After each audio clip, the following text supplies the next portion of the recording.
What up, everybody? Welcome to another episode of Eternal Durdles, where we talk about the locked formats that have been picking up traction. With me today, Drake is back to talk more Classic Legacy. I am really hyped. We have done polls of all of our listeners, including you out there. And Classic was one of the hot ones. Classic was picking up, man. Everybody's excited about it, including me. Zach and I just on a previous episode talked about the deck lists that were intriguing on his side and the brews that he might endeavor into.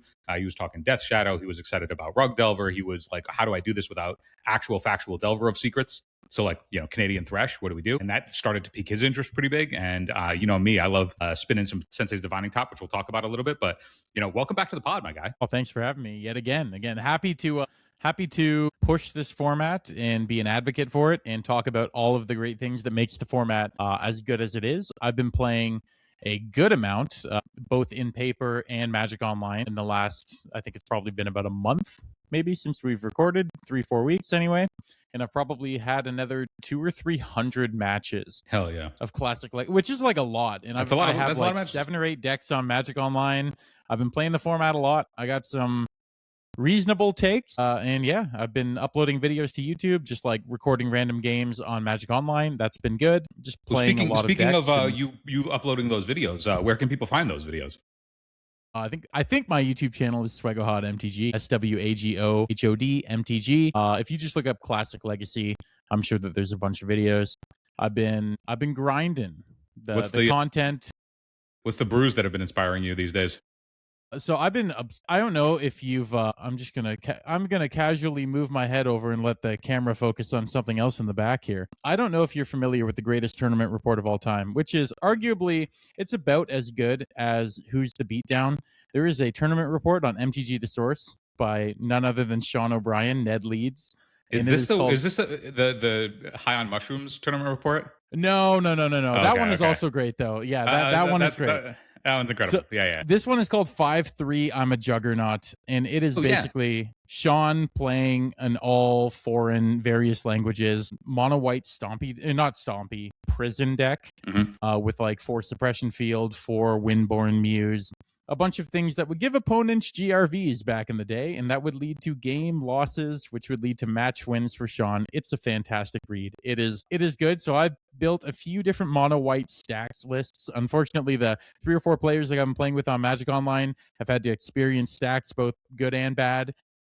It's a miserable deck to play against, but I think it's really interesting. And it's also not the best deck. I think it's just like a perfectly fine, reasonable deck. So I'm going to go with mono white Dutch Stax.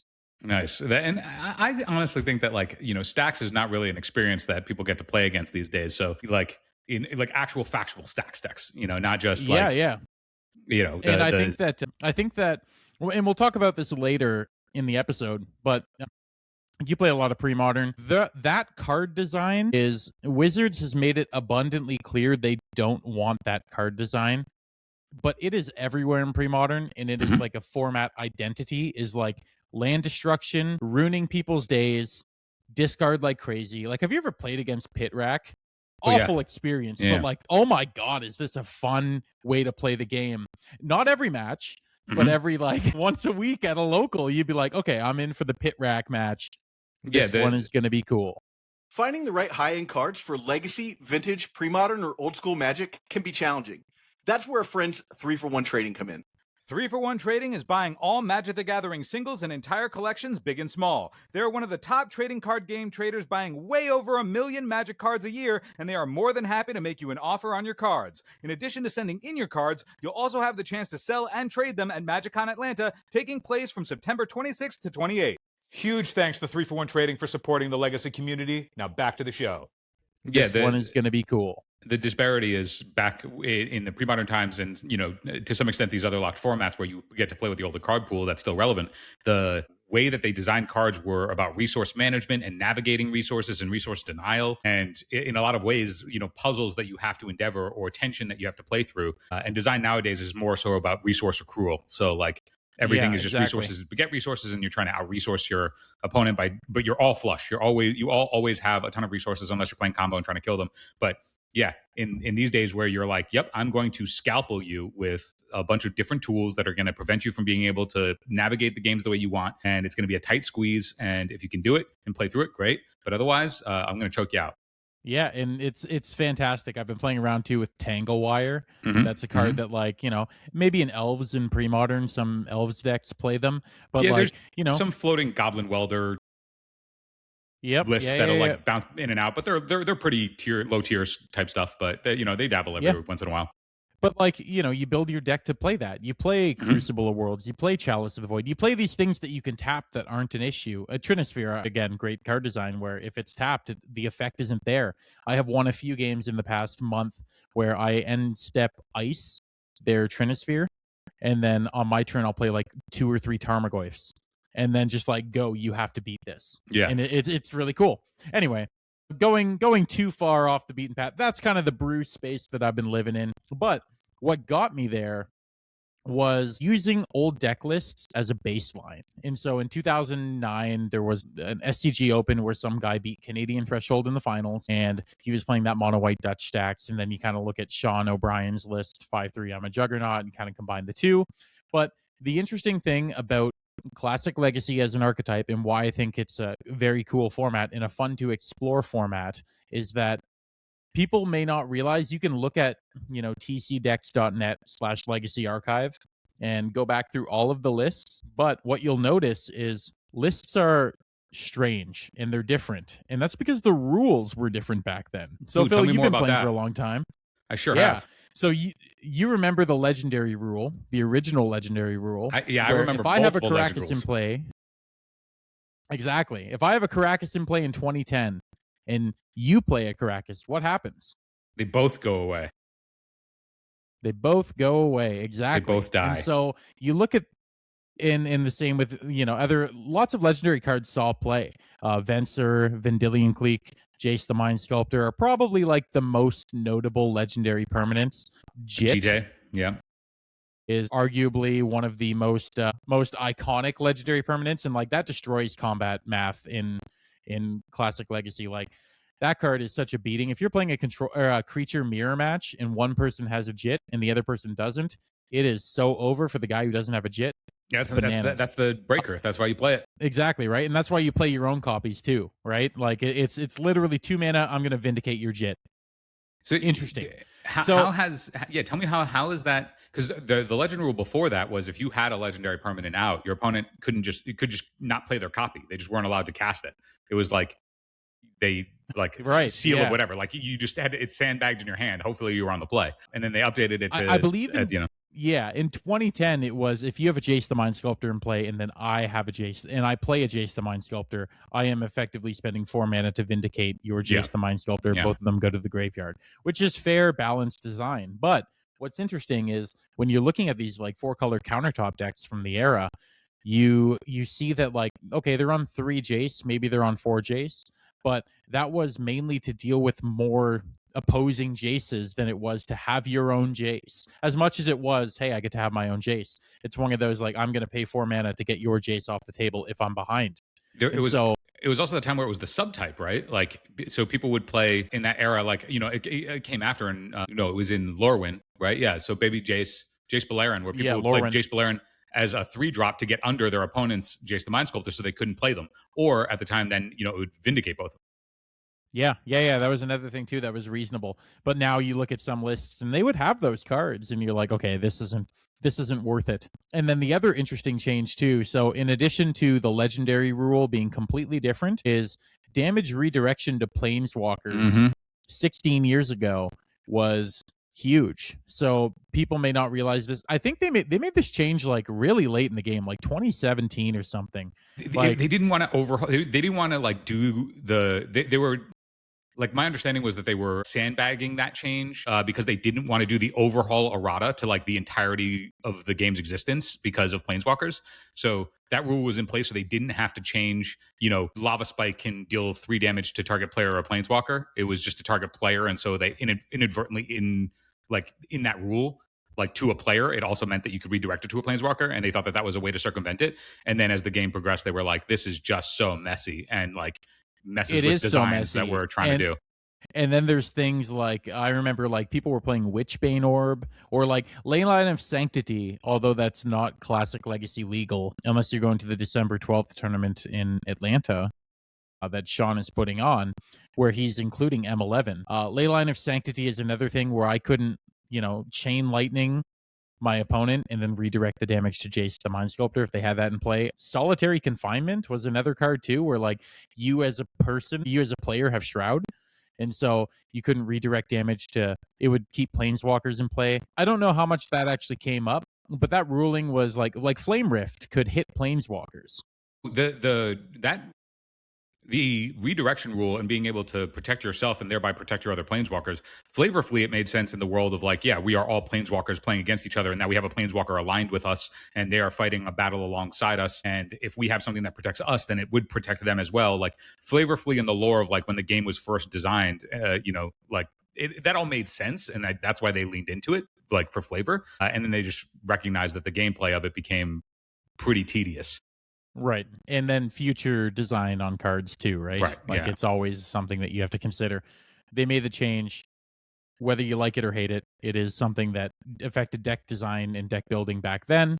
Another thing too, obviously around 2010, or 2011, I forget when it was, damage on the stack. And so you have a long list of creatures that got way worse overnight. A lot of decks in Classic Legacy play Chrysali Pride Mage. That's a card where damage on the stack, you get to do things, blow up something. Stonecloaker, I think we talked about in like the primer video. That card used to be insane. Can you imagine if damage on the stack with all of the blinking and flicker that they print nowadays? If damage were still on the stack, it would just be impossible. The games would be impossible. Right? I know, very complicated too, right?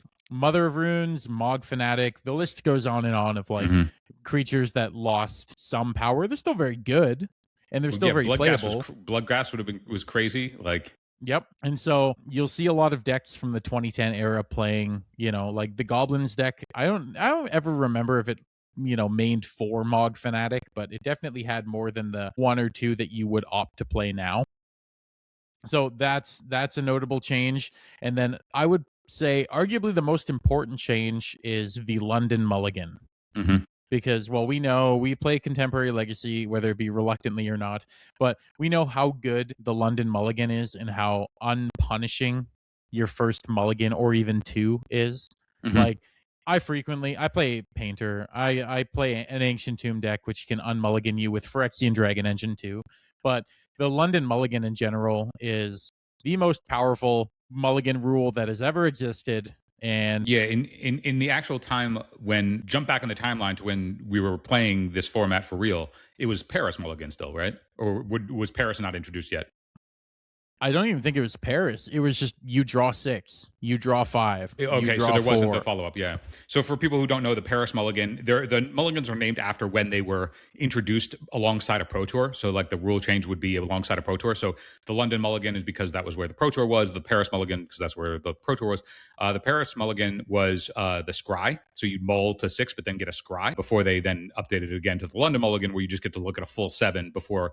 Like, I remember when the London Mulligan came out, and I was like, this is crazy, because by putting a card on the bottom of your deck, you're stacking your deck. You know where a card is before the game starts. Like, that's just crazy to know the location of a card in your deck. Yeah, and then it turned out to be like, I would actually argue that it made combo decks infinitely better. And if you look year over year, the amount of combo in Contemporary Legacy has just gone up and up and up. And, combo sitting around 50% or more of the Legacy metagame for the last, 2 or 3 years. It also made it so that those decks got to be a lot more streamlined, because the London Mulligan, where you just get to look at multiple 7s every time you mulligan, was it diluted the power of cantripping to like try and actually make the cohesion of your deck work. What's the purpose of needing to cantrip if you can just look at a new 7? Right.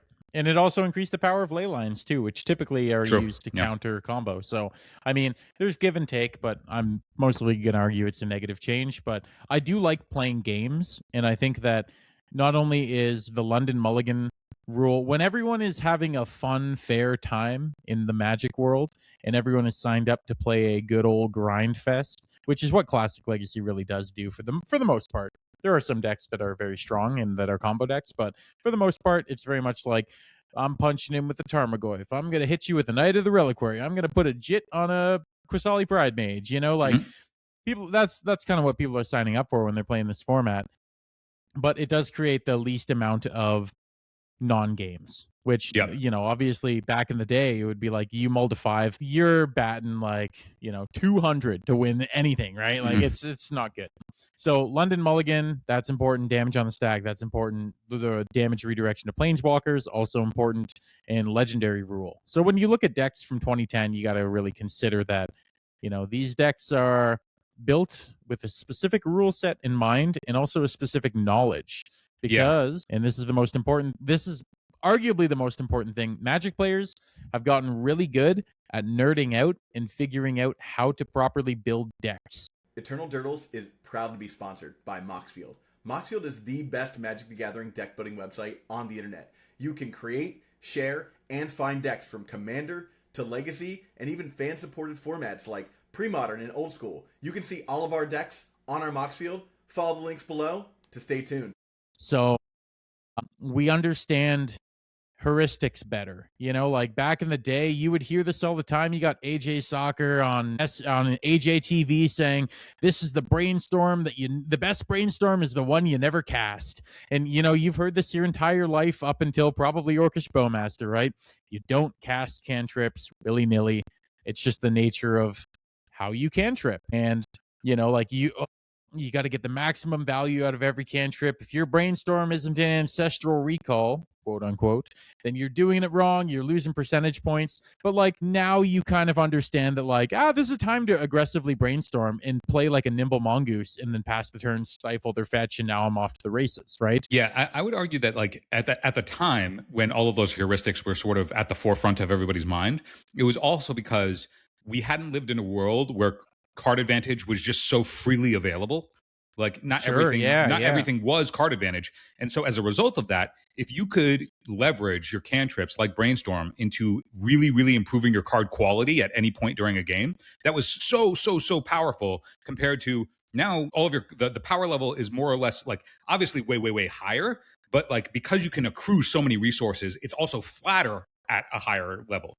So the brainstorm itself, unless you're specifically looking for a particular piece, isn't nearly as powerful as when it was essentially fixing the spot where you're like, well, I can't do anything with this land or this additional mana source, where, you know, now it's like, well, you can just play a surveil land and then you're getting some value or, you know, filtering your draws in other ways. Like, so I think at the time, the heuristics now wouldn't really make as much sense because the context around those cantrips is really different.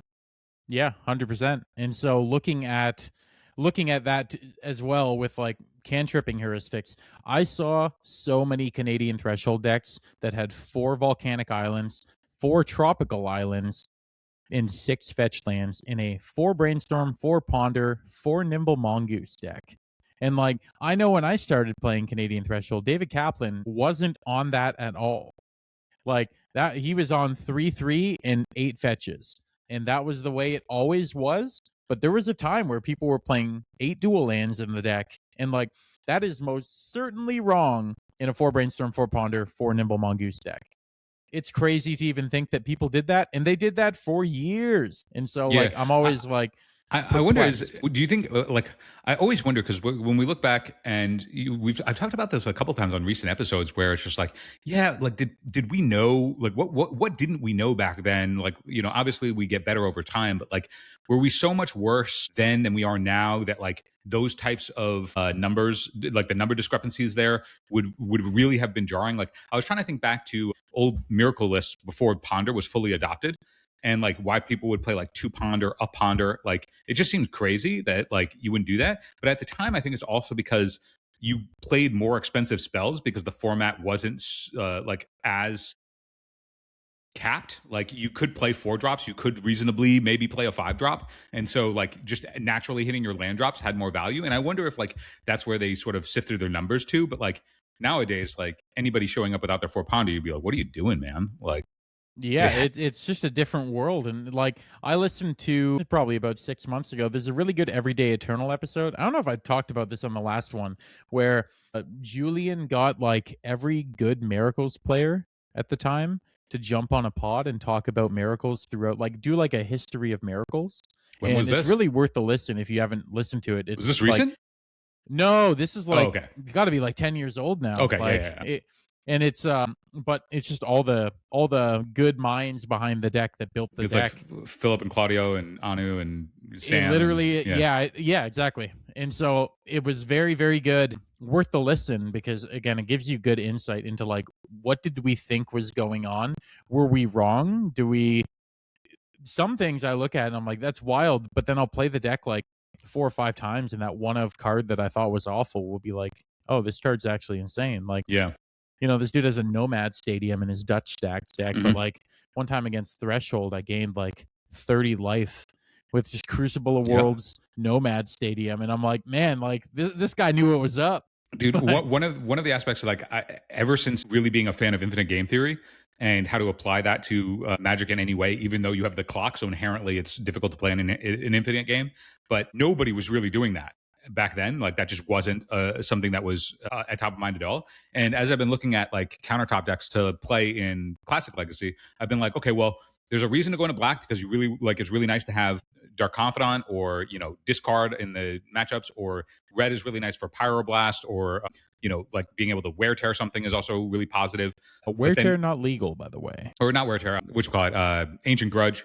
But like the stuff that I've been looking at, I'm like, oh, but green lets you like play Gaia's Blessing, and then you actually can go infinite, and being able to have like main deck graveyard hate like for Tarmogoyf action, where you can like mess with Tarmogoyf numbers or like mess with somebody's threshold. I'm like, man, maybe this actually has a little bit more legs than would meet the eye, that nobody would have thought to do back then, because it just wasn't necessary. But modern day sensibility has me thinking like, is there a world where you could do like this, and then you predict a Guy's Blessing off the top to shuffle your graveyard back in, and then now you can like demonstrably prove that your opponent's going to deck first, and so you just can play more answers. And I've been going down the rabbit hole of that, but it's something that I played a ton of Control back in the day, and like that was never something that was mindful to me. Right, you're like, how do I max out on white removal spells to deal with this Tarmogoyf instead anything, of like, it was always like, how do I get the 4th Jace the Mind Sculptor in my deck? Like, yeah, exactly, right.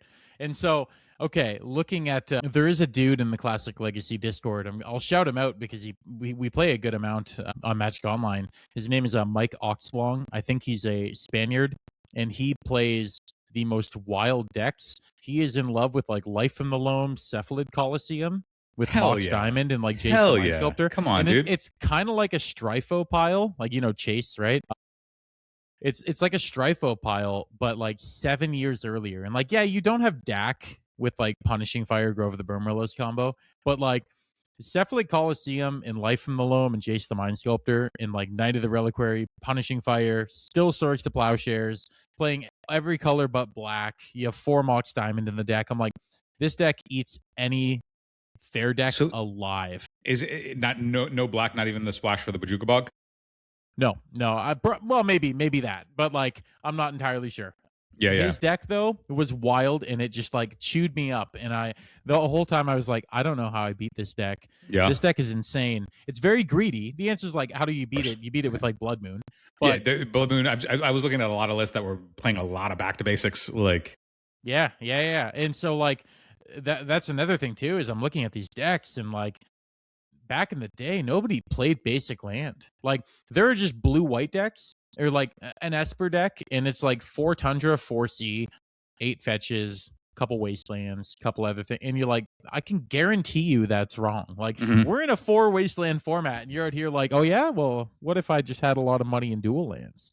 Like, good for nothing. It's so strange. So put more basics in your decks if you're brewing in Classic Legacy, because it is a 4 Wasteland format. It is a Stifle format. Like, get real. People are doing some crazy stuff back in the day, and it is most certainly wrong. I was looking at the mono blue control list on the site, and I don't know how they came up with their numbers, but like, respect to the list that had a single Grim Monolith in it. Like, I don't know how do you get to the number where you're like 1 Grim Monolith is the correct number? Like, I don't know. That's beyond me. But yeah, there were lists that were like 3 back to basics in the main, 1 in the board type deal. Like, the players that were doing that stuff meant it, and respect to you. It's like, if you're going for it, you're going for it. And that if players don't like care, if players don't respect you, then you get them. Yeah, 100%. So other than the fact that we know better now, the one thing I do want to talk about as well is that the blue issue that kind of has plagued the last, I'll say like 13 years of Legacy, 2013 pretty much, maybe 2012 to now. The blue issue is not really an issue in this format. There is more than enough counterplay. Again, I said this in the primer. By the time Classic Legacy, like the time window of 2010 being the cutoff, creatures were really catching up to the power level of spells. But the spells are what's extremely punishing in the format, like Hymn to Turok, Sinkhole. You have all of these cards like Trinisphere, Moon Effects, Wasteland and Life in the Loam, Devastating Dreams. Dark Confidant can keep up with any blue deck. You got Sword of Fire and Ice, Aether Vial, Chalice of the Void. Yeah, and one thing that I noticed too, across a lot of the lists, like the removal is not as flush. Like decks are playing they have their 4 bolts or their 4 swords. Like the most removal I saw in a deck was like 4 swords and 2 Wrath of God, and then it's like otherwise it's like maybe bounce your thing with Jace the Mind Sculptor, or like if it's a legend, Caracas it. But like there really wasn't like an overwhelming flush density of removal. So like I'm like, man, creatures are going to stick around a lot longer in this format. Now I get that that's also probably a nod to the fact that like not every creature seemed like it was necessary to remove immediately all the time. Like plenty of creatures are just power and toughness, and so like okay, cool, I'll like use my life total as a buffer. But like the looking at lists, I was like, man, these are really removal light overall from what I'm used to now.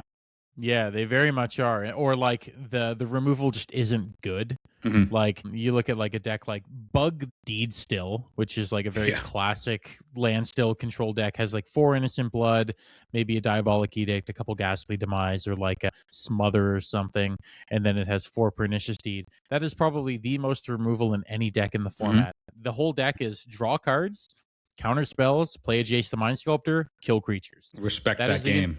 Yeah, that is the entire. Respect it.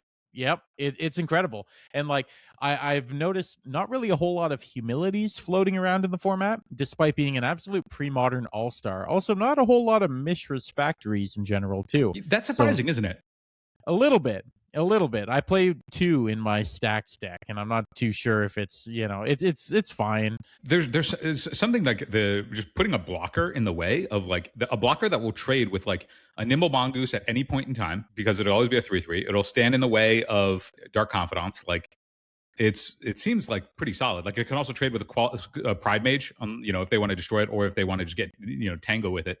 But like, yeah, you're right. I think that's sort of underplayed compared to how like strong it might seem. Yeah, I have been playing around a bit more with Mishra's Factory, and I think that card's pretty underrated.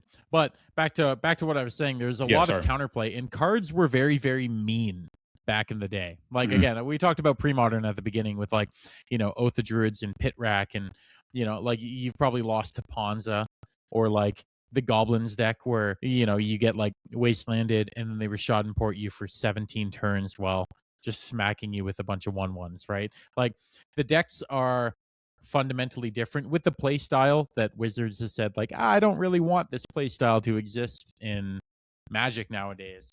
And so there's a lot of interesting and strong counterplay that people need to consider a bit more with Classic Legacy, because I don't necessarily think that like just jamming blue in every deck is really strong right now. Yeah, and also because the cards that are playable, there's just a broader swath of them. Like the games naturally are going to go a little bit longer, so you're going to be able to actually leverage. You're going to be able to leverage the other tools that you want to do. Like you were talking about, like you can just go. I get that Cephalid Coliseum is a blue land, but like that's a way to accrue card advantage. Yeah, and it's really like I went deep in a rabbit hole for like you said Cephalid Coliseum, and I've been thinking about like Cephalid Coliseum plus Squee as just like a way to recruit a bunch of cards and go up that way. It's like cool to think of engines that in that regard.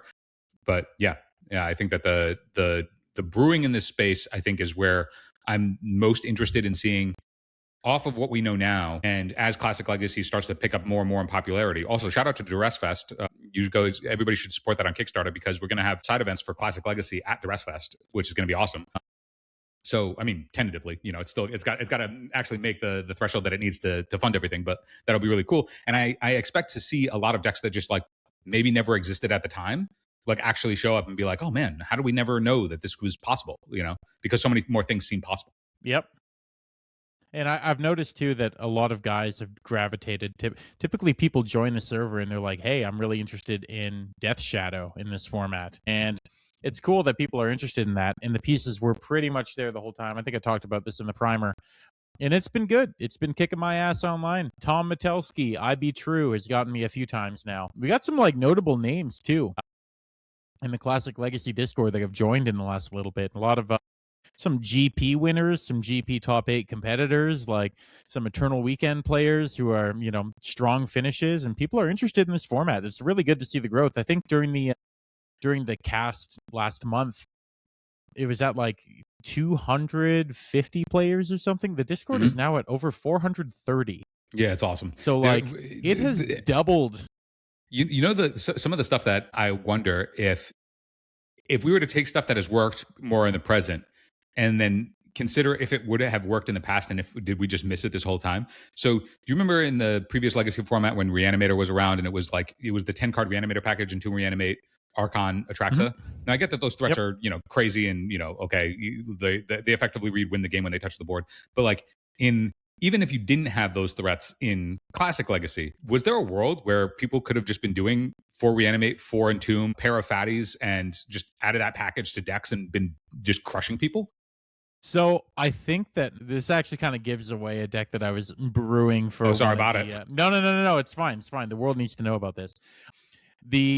I think that there's a world where you could play a Death Shadow deck that also happens to have 4 Reanimate, 4 Entomb. Bro, the issue we literally in our previous episode before we were recording this one, before we knew we were going to talk about this, Zach and I did a thing where Zach was like, "Oh, I'm going to brew Death Shadow," and then he starts just moving cards around, and then we started talking about the Reanimator package, and he did exactly what you're talking about. Okay, so Reanimate's obviously very good with 4 Street Wraith, right, in a Death Shadow deck.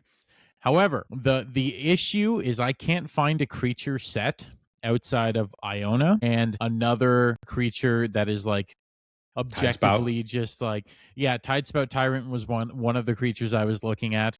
But the issue with the Atraxa and the Archon of Cruelty is that covers pretty much every single matchup that you could possibly want in contemporary Magic. And like those 2 cards cover such a swath, and they both gain life. And so like it was miserable. It's not a good thing. I don't think it's good for the format to have these answers. But you know what? People in Classic Legacy are packing Extirpates. They're packing Tormod Scripts.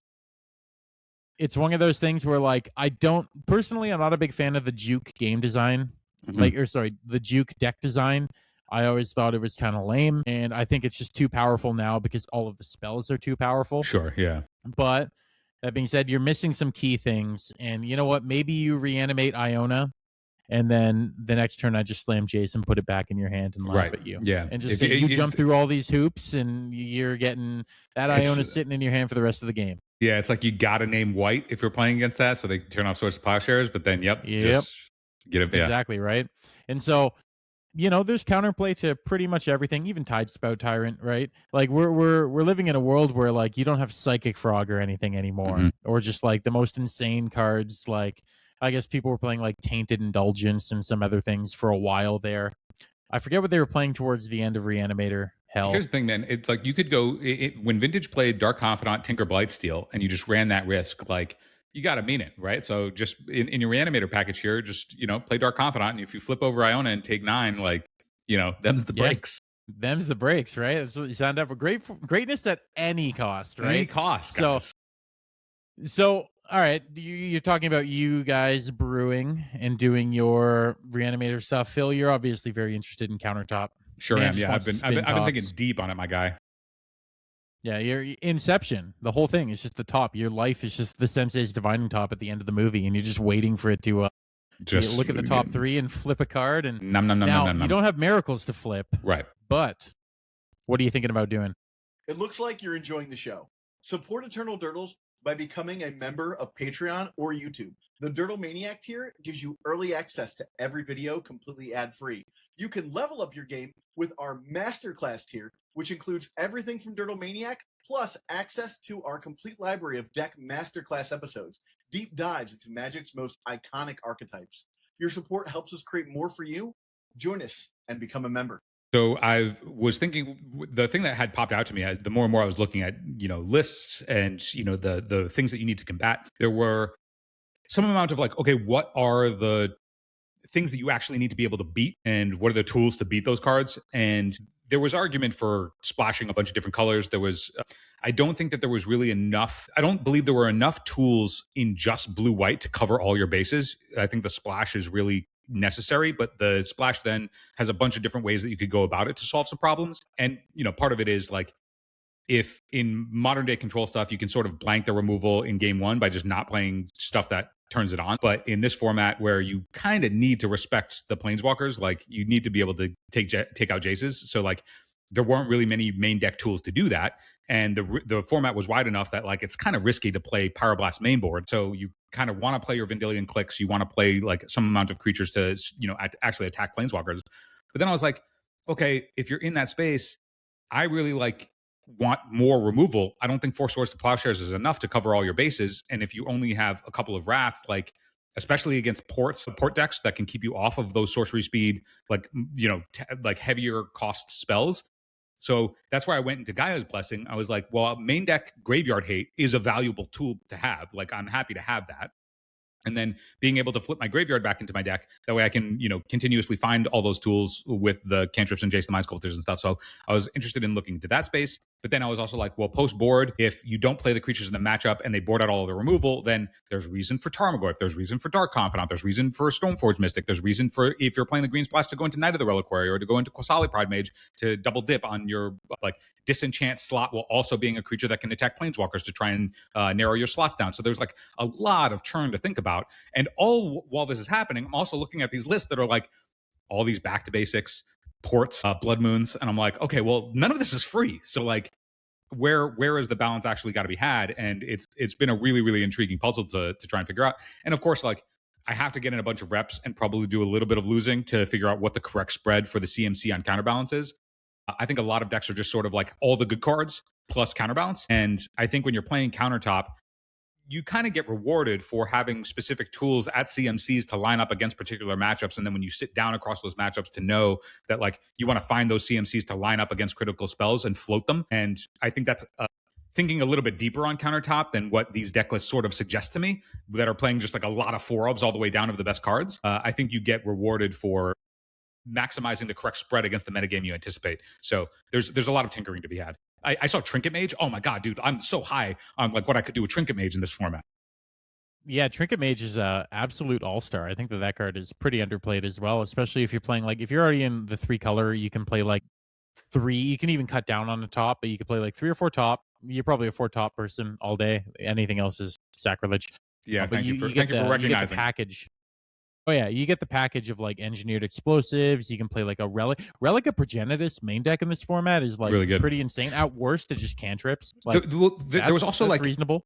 I was also seeing like, a lot of decks had Pithing Needles in their boards, but I was looking at a lot of decks and I'm like, like this deck can't beat a main deck Pithing Needle. Yeah. Like, and also I was like, in a world where people were playing a lot of Vendilion Click, but I was like, if you're playing like the blue-eyed control decks that aren't playing Wasteland, like, you can play back to basics, but now you got that's going to overhaul your infrastructure a bit. You're going to need to be able to support that. But I was like, if you're playing like, you want to play the Venter or you want to play the Vendilion Click or whatever, but you go up against a Caracas, well, they just shut off your threat for free.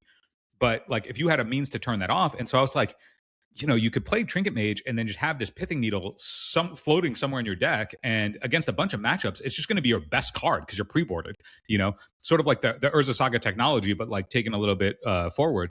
But the other reason that I was like, oh, it's another ETB threat that, in the same way where it's like it can just go up a card when it ETBs, but it's also something that you can pressure planeswalkers with, even if it's not great, right? It's not like the best thing to pressure planeswalkers with, but the fact that it is a body that now your opponent's going to have to spend a card on in some way to respect if they want to continue using their planeswalkers, it makes me think like, oh, this is like a Baleful Strix in the format, like ETB, I don't care what you do, and if you interact with it at all, that's great, and if you don't, that's great, and it's just going to offer me a bunch of utility all the way around, and then there's some deck building infrastructure that you get for free if you're playing with it. I mean, not free, but you know what I mean, like you get to play the Relic, you get to play the Pithing Needle, like you get to play. Obviously, you just up your density on tops if you want to. It's another shuffle effect, which is a big deal. So there's a lot to like, and it might be one of those cards that's relatively underexplored, particularly like because you get the engineered explosives in the main. Like there's a lot to think about, and it's been a joy so far. Yeah, also you get to play the potential for like a seat of the synod. Maybe Right, not yeah. if you're playing back to basics. I probably wouldn't do that, but turn 3 Trinket Mage, go get seat, block your Tarmogoyf, play Jace, bounce your Tarmogoyf. I'm back in the driver's seat. Like these play patterns, they happen, they exist, right? I think that in general, yeah, main deck Pithing Needle, pretty reasonable thing to do. Again, lots of targets to hit. We're 1 year shy, or like 6 months shy of Mirrored and Besieged releasing Phyrexian Revoker, and that was like main deck in so many decks during this era. Because I remember Sneak and Show was a big deal, and just having main decked ways to shut off sneak attack was huge. Yeah, it was like a 4 of in D&T. It was like a 2 or 3 of in Painter. Like it was in a lot of main decks and was just an all-star for years. And so, I mean, that's pretty cool. So you're thinking about playing just whether it be 3 color, 4 color, Jace, maybe some creatures. Did you you mentioned Tarmogoyf? Tarmogoyf is one of those things in the format that is like obviously top dog. Tarmogoyf is the big dog himself. So if you're gonna play Tarmogoyf, you either need to, or if you're gonna play Tarmogoyf, play it. If you're not going to, you kind of got to respect it. So like, have you considered cards like Jotun Grunt and stuff? For sure, like Jotun Grunt is in my easy grab pile like of cards ready to go. I was also thinking when looking at a variety of different lists, because there isn't miracles in the format, so I can't lean on Terminus. That also means that like cards that I otherwise would never consider if I had the Miracle Shell, like I'm never thinking about playing like a Birds of Paradise type card if I have a bunch of Wraths and the goal of my deck is to Wrath you over and over. But in a world like in Classic Legacy where that is not the case, when I'm looking at the green splashes, I'm also really looking heavily at Noble Hierarch, because I think that in the matchups where if you play a Noble Hierarch, it helps you get ahead of Daze decks, or be able to play on curve in the way that you want to through Daze, and that's really nice, even if you have to go down the card. But like it's a way that like also insulates you some extent against Wasteland. And then if you're playing the Tarmogoyf, it's also nice to have a way to punch through in the Tarmogoyf battles. But I also liked the idea of it in that it's another way where even if it's just chunking for one, it's just an incidental way to be like, your Planeswalker can't just sit there forever, Yeah. So I lost with an Ensnaring Bridge in play to a double Noble Hierarch on Magic Online last night, and was like, yeah, this is a real thing that just really gets me. And just like he attacked me for like 4 turns in a row, brought me down from 8 to 0, and I was like, all right, yep, cool, thought I was safe. And I think that there's something powerful about, as somebody who's played a lot of Parfait before Lantax, like I wanted to play Lantax in pre-modern. Parfait was my thing, and I tried to play like variations of Parfait after Lantax was gone. But you really recognize the power level of when you can afford to play a Mox Diamond to just go up mana to like, produce spells ahead of curve. And so I think like Noble Hierarch to be able to present like turn 3 Jace the Mind Sculptors or turn 2 Vendilion Clicks in their end step, like that type of play pattern can be really powerful as well, just to get the engine churning, and I think getting ahead of your opponent. So Noble Hierarch is a card that I want to sort of explore and see if that's something that a control shell actually wants to leverage. I've seen the ban control decks that do that. They're curving into Rock's War Monk and Knight of the Reliquary in that space. I've seen the Bant Knight of the Reliquary decks didn't have as much utility in their land suite as I thought that those shells would have. Like there's a couple of Wastelands, but otherwise I'm like, oh, this is just like a big beater. And don't get me wrong, I understand the value of a shuffle effect, so that is not lost on me.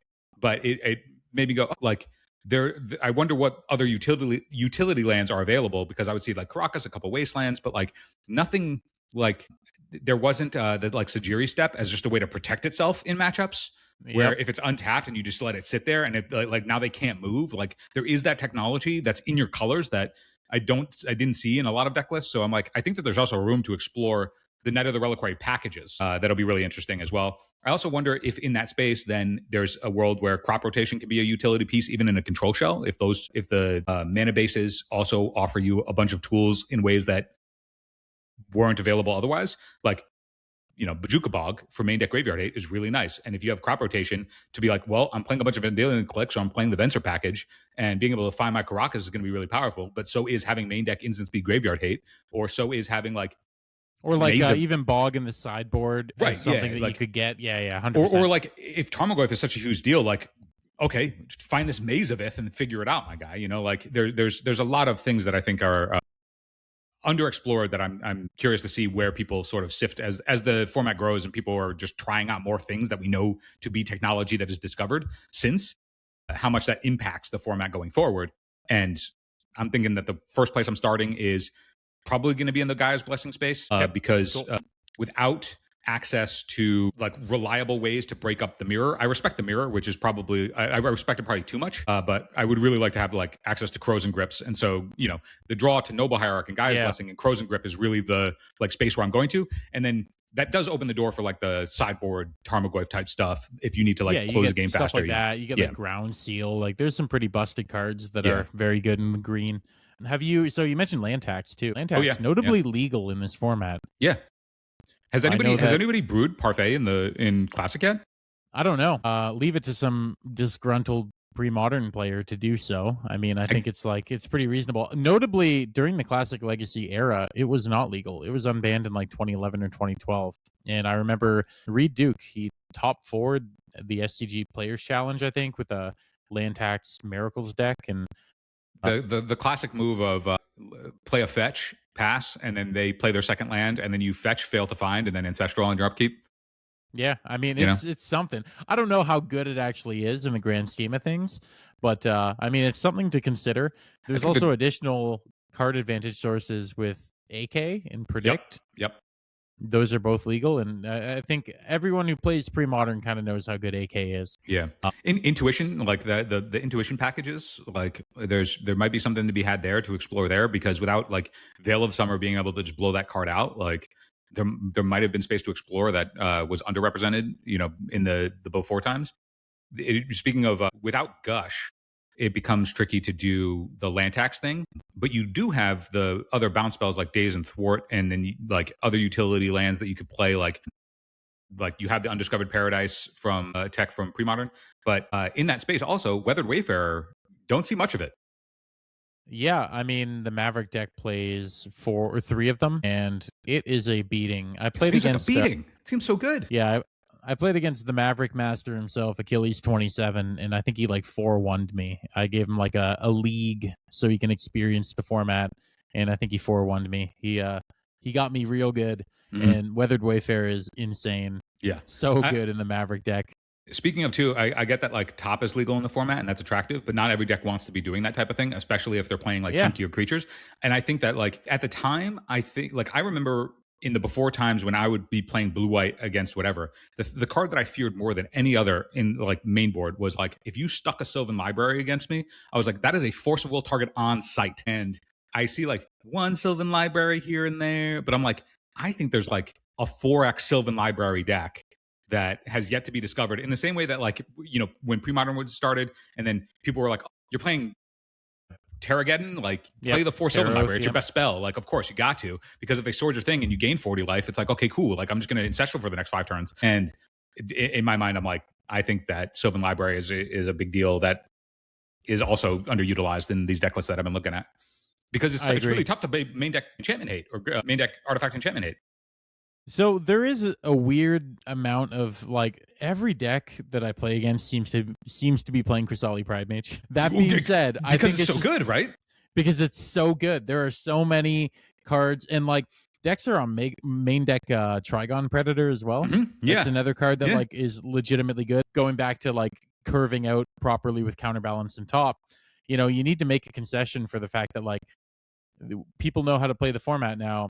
There's still a good amount of 1s. There's still a good amount of 2s. You need to, when you have Counterbalance top in play, you kind of have a soft lock on like, you have a monopoly on the 1 and 2 for the game, but it's the 3 and 4s that really do win the game. And you need to build your deck accordingly so that you can consistently counter the 3 drops and the 4 drops. And so what I like, the blue-white countertop deck that I've had the most amount of success with was Countertop Thopters with Enlightened Tutor, because you put the counterbalance trigger on the stack when they're trying to resolve something, and you know, you have everything. You have 1 all the way to 4, and so and your 3 drops are very good, like Vidalcan Shackles, Oblivion Ring.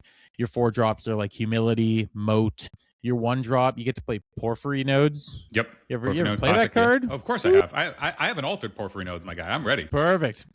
That's a card that you should consider, because it's great. It's stellar. It's stellar. And like obviously that card got really good when True Name Nemesis was Mhm. printed, but Mhm. like I still played a one of, and it was pretty damn good in my testing. I remember it was a brew back in the day. It never posted a result, but I remember that people were sort of building around with it, which was they would play Porphyry Nodes, and then as a way to fix their mana, also they would play Forbidden Orchard.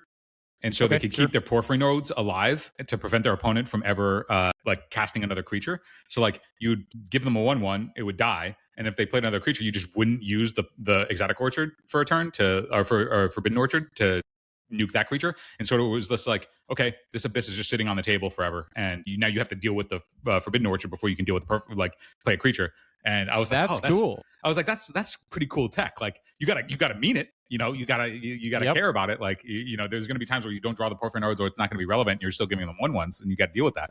But I was like, oh man, that's so sweet. Like you give them 1/1s, or you Vidalcan Shackles and take the 1/1s. Like it's great. Yeah, that is cool. Have you looked into like Riptide Laboratory stuff? Obviously, you're missing Snapcaster Mage, but like returning Spellstutter Sprite, Mhm. returning Vendilion Clique. There's one or two other strong wizards in that shell that you could play, and then like you just have this engine that's quite powerful as well. But again, worth considering. Yep. There's an argument for the I've seen a lot of Solar Temptations in deck lists, and that's also that's a fairy wizard. It's pretty good to rebuy that guy if you're just sitting on Riptide Lab. Like it's another utility land. Like I like that the utility lands can see play. I saw Academy Ruins in a bunch of deck lists. It's like sweet. Yep. Yeah, for sure. So, well, I think that personally, what I'm shifting to in terms of control is playing either blue-white Landstill or Bug Deed Still. I just think that Standstill is better in the control mirror.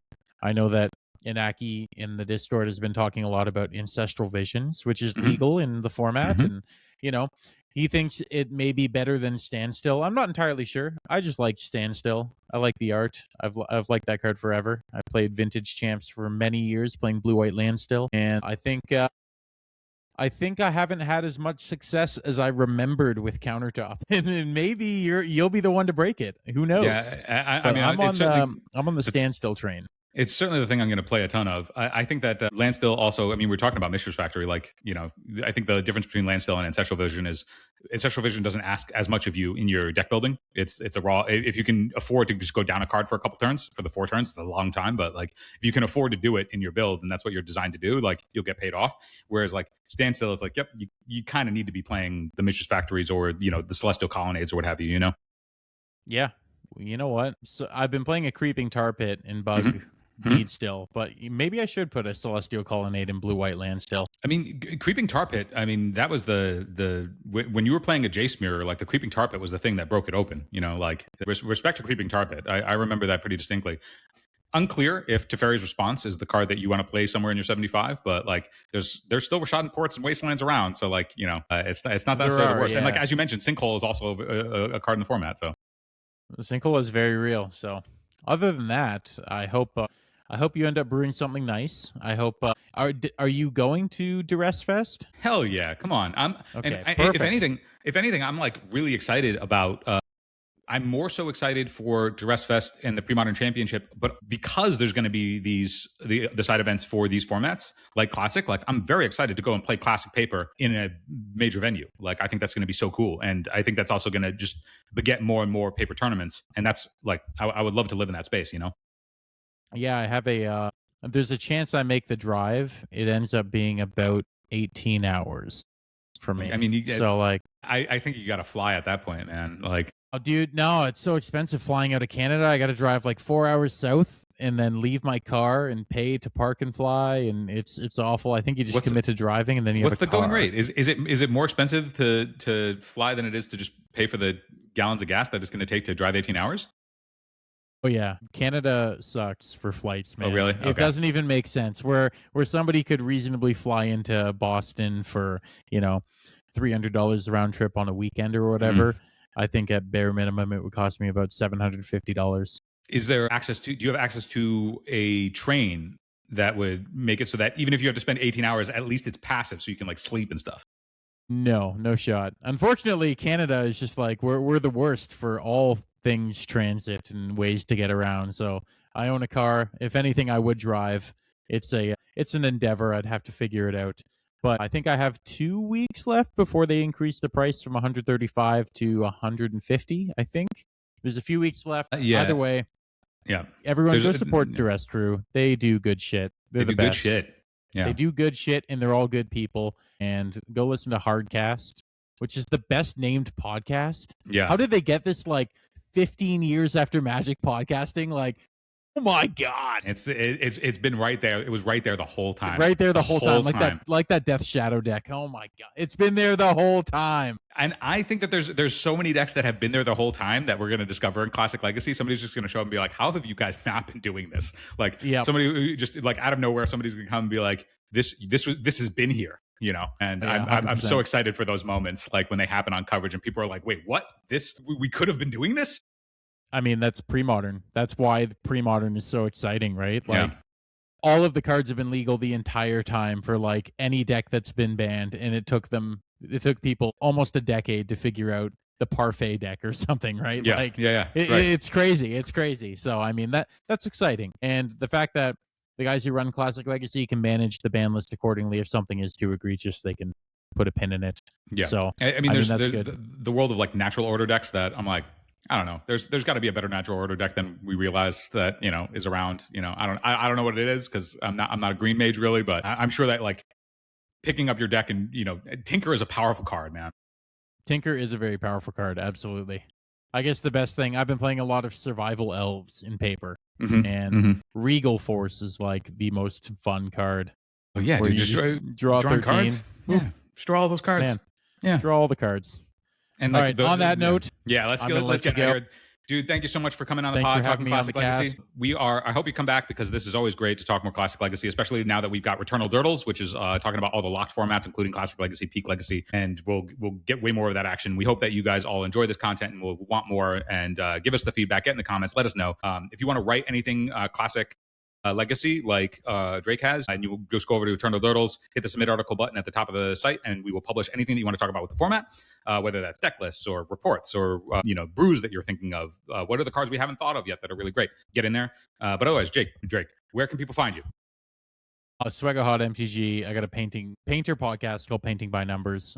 I also plan on submitting an article to you about Painter in Classic Legacy, where there's I go over 5 or 6 lists and just talk about why you should or shouldn't play them. So I'll submit that to you probably in the next little bit. I don't know. In 2 weeks, I'm going to Ireland for 2 weeks. So I got some backpacking to do. And maybe after that. And then the Magic Online League is starting up when I'm back in September. There's webcam monthlies for Classic Legacy. Let's try and break numbers every month. Yeah, let's just continue to grow the format. Show up to Duress Fest, play Classic Legacy, support those dudes, support everyone who supports Classic Legacy. It's the only way to make the format grow, and I want to see it succeed. Absolutely. And final note, if there are any deck lists, so we've now been exploring deck lists that we are on the website, and obviously in this episode we talked about deck lists, but if there's any particular kind of archetype that you want to do a little deep dive on for Classic Legacy, hit it up in the comments, and we're hand holding a little bit with our audience for Eternal Durdles to pick it up. So if there's something that you guys want to see, let us know. But until then, thank you all for watching, and we'll catch you on the flip. Join the Discord.